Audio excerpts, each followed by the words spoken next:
પ્રભુ ઈસુના જીવંત અને પવિત્ર ત્રિએક નામમાં વાલા ભાઈઓ અને બહેનો, આપ સર્વને લોગોસ બાઇબલ સ્ટડી તરફથી હું પ્રેમી સલામ પાઠવું છું.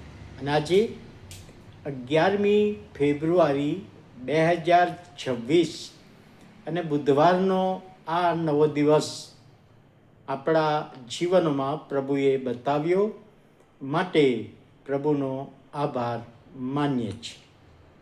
આજે બુધવારે નીલમ દિવ્યકાંત ફ્રેન્ક જેવો CNI મણિનગર ચર્ચના સભ્ય છે. પ્રભુને ઓળખનાર પ્રભુના દાસી સેવિકા છે.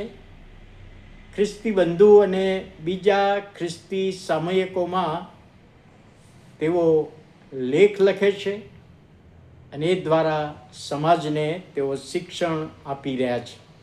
સાથે તેઓ ડ્યુટ્રોન પ્લાસ્ટિક કંપનીમાં જોબ કરે છે અને આજનું મનન એમના તરફથી આપવામાં આવ્યું છે. પ્રેરિતોના કૃત્ય 10મો અધ્યાય અને 4th કલમ. પ્રેરિતોના કૃત્ય 10 અને 4 ત્યાં લખ્યું છે, તેણે તેને કહ્યું કે તારી પ્રાર્થનાઓ તથા તારા દાન દેવની આગળ યાદગીરીને સારું પહોંચ્યા છે.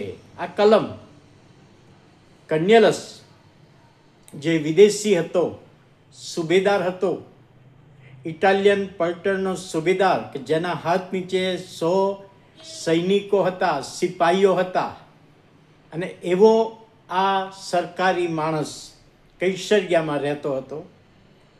અને દૂતે આવીને તેને કહ્યું કે કર્નેલસ, તારી પ્રાર્થના અને તારા દાન દેવની આગળ યાદગીરીને સારું પહોંચ્યા છે.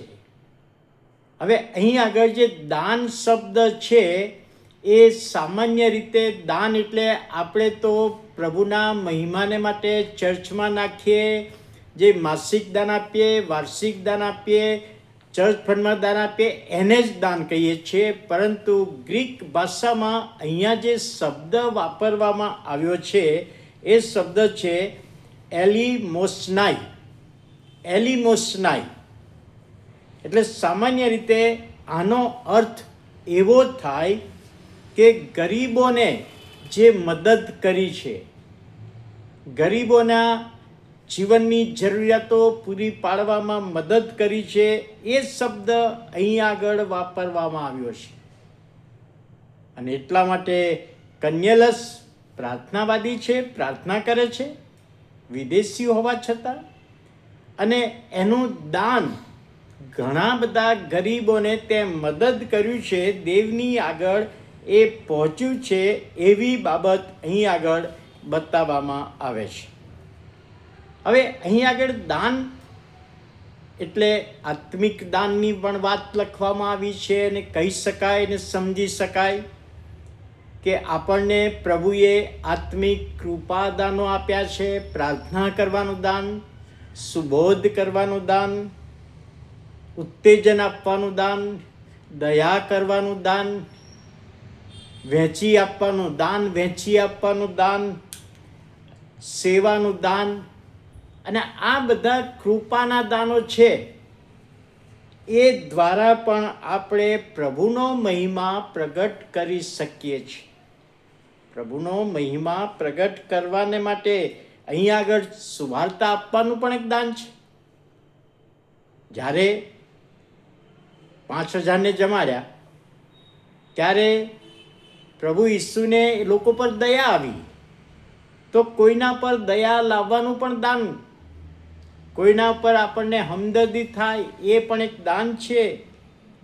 પેલા જુવાન દીકરાએ અથવા બાળકે 5 રોટલી 2 માછલી ઈસુના હાથમાં મૂકી, એ પણ એક દાન હતું.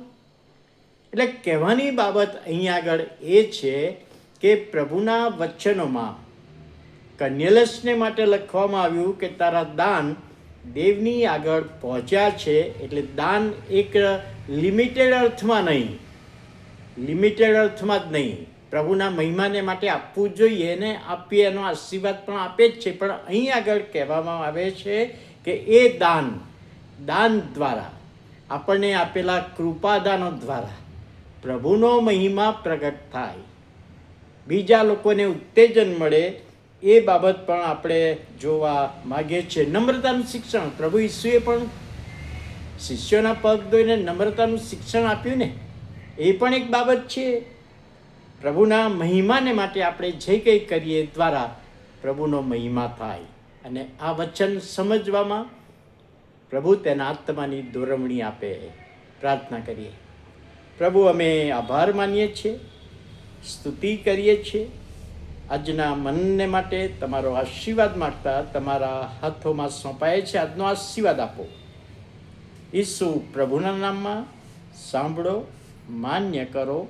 આમેન.